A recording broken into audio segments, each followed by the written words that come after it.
Hello दोस्तों, एक और न्यू वीडियो में आपका स्वागत है। तो इस वीडियो में हम बात करेंगे जीएसटी के एक और न्यू अपडेट के बारे में, जो कि काफ़ी कमाल का है, क्योंकि इस अपडेट को इम्प्लीमेंट हो जाने के बाद आपकी जीएसटी रिटर्न फाइल करने का पूरा सिस्टम ही चेंज हो जाएगा। अब जीएसटीआर 3B में जनवरी 2025 से एक बहुत बड़ा चेंज आने वाला है और ये चेंज कुछ लोगों को तो अच्छा लगेगा, लेकिन कुछ लोगों को ये बिल्कुल भी अच्छा नहीं लगेगा। तो डिटेल में जानेंगे कि पूरा अपडेट क्या है, तो कहीं मत जाना, वीडियो को पूरा देखना ताकि आपको सब कुछ ठीक से समझ आ सके। तो चलिए बिना किसी और देरी के वीडियो को स्टार्ट करते हैं। तो सबसे पहले आपको अपने जीएसटी पोर्टल पर आ जाना है और यहाँ पे आपको एक ऑप्शन दिखेगा न्यूज़ एंड अपडेट, इस पे आपको चले जाना है। यहाँ पे आपको अब तक के न्यू अपडेट सारे के सारे दिख जाएंगे। आपको थोड़ा सा नीचे आना है और यहाँ पे आपको एक इम्पोर्टेंट अपडेट दिखेगा, hard locking of auto populate liability in GSTR 3B, इस पे आपको क्लिक कर लेना है। क्लिक करने के बाद आपकी नोटिफिकेशन यहाँ पे ओपन हो जाएगी। अब इस नोटिफिकेशन में क्या है मैं आपको बता देता हूँ, लेकिन उससे पहले आपको कुछ चीज़ें जानना ज़रूरी होता है। तो देखो, आपको पता है कि आप जीएसटीआर 3B में दो चीज़ें शो करते हैं, एक तो लायबिलिटी मतलब सेल का डेटा, एंड आईटीसी, चाहे वो गुड्स की आईटीसी हो चाहे सर्विस से रिलेटेड आईटीसी हो, आईटीसी को भी आप शो करते हैं। एंड जीएसटीआर 3B में आपका सेल का डेटा ऑटो पॉपुलेट होता है आपकी जीएसटीआर 1 से या फिर आईएफएफ से, और अगर आपने जीएसटीआर 1A में कोई भी चेंज किया होगा तो उससे भी आपका डेटा पॉपुलेट होता है आपकी जीएसटीआर 3B में। एंड आपका आईटीसी भी ऑटो पॉपुलेट होता है आपके जीएसटीआर 2B से।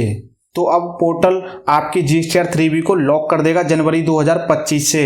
मींस अब आप जीएसटीआर 3B में कोई भी चेंज नहीं कर सकते। अब तक तो आप अपनी जीएसटीआर 3B में चेंज कर लेते थे, जो भी अमाउंट आप चेंज करना चाहते थे उसको आप चेंज करते थे, लेकिन जनवरी 2025 से आप ये नहीं कर पाओगे।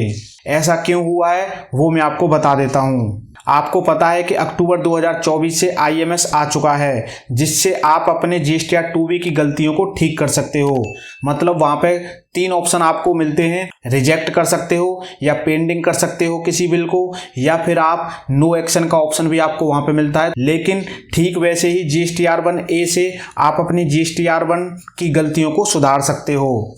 तो गवर्नमेंट ने ये माना कि जब आप अपनी गलतियों को जीएसटीआर 1A एंड आईएमएस के थ्रू करेक्ट कर सकते हो अपनी जीएसटीआर 3B को फाइल करने से पहले, तो आपको जीएसटीआर 3B में चेंज करने की क्या ज़रूरत। इसलिए गवर्नमेंट ने जीएसटीआर 3B को लॉक करने का फैसला किया है। मतलब अब आपकी जीएसटीआर 3B ऑटो पॉपुलेट होगी और उसी के अकॉर्डिंग आपको जीएसटीआर 3B अपनी फाइल करनी होगी। आपको वहाँ पे कोई भी चेंज करने का ऑप्शन नहीं दिखेगा। बट कई बार आपने देखा होगा कि आरसीएम की वैल्यू 2B में रिफ्लेक्ट नहीं होती, तो जीएसटीआर 2B में भी ऑटो पॉपुलेट नहीं होती, तो हमें मैनुअली वहाँ पे डालनी पड़ती है। तो इसको देखते हुए जीएसटी डिपार्टमेंट कुछ कर सकता है, मतलब आपको आरसीएम की वैल्यू मैनुअल डालने का ऑप्शन वहाँ पे मिल सकता है, लेकिन ये हमें जनवरी 2025 में ही पता चलेगा कि गवर्नमेंट इसको कैसे मैनेज करेगी। लेकिन आपको इन चीज़ों के लिए प्रिपेयर रहना है और कोशिश करनी है कि आपकी जीएसटीआर 1 ठीक से फाइल हो, ताकि आपको और आपके वायर को एरर्स का सामना ना करना पड़े। और अगर इस नोटिफिकेशन की बात करें तो इसमें वही सब लिखा हुआ है जो मैंने अभी आपको बताया, लेकिन फिर भी मैं आपको यहाँ पे थोड़ा सा ब्रीफ कर देता हूँ। मतलब अगर फर्स्ट लाइन को देखें तो यहाँ पे लिखा हुआ है assist tax payer in filing their return minimising human error, GST has continuously improving the GST return filing process.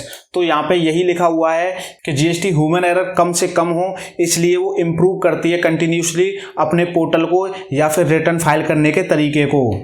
और यहाँ पे आपको डेट्स के बारे में भी बताया है कि टेंटेटिवली फ्रॉम जनवरी 2025, तो ये जो डेट है वो टेंटेटिवली है, तो इसके आसपास ये चीज़ लागू हो जाएगी।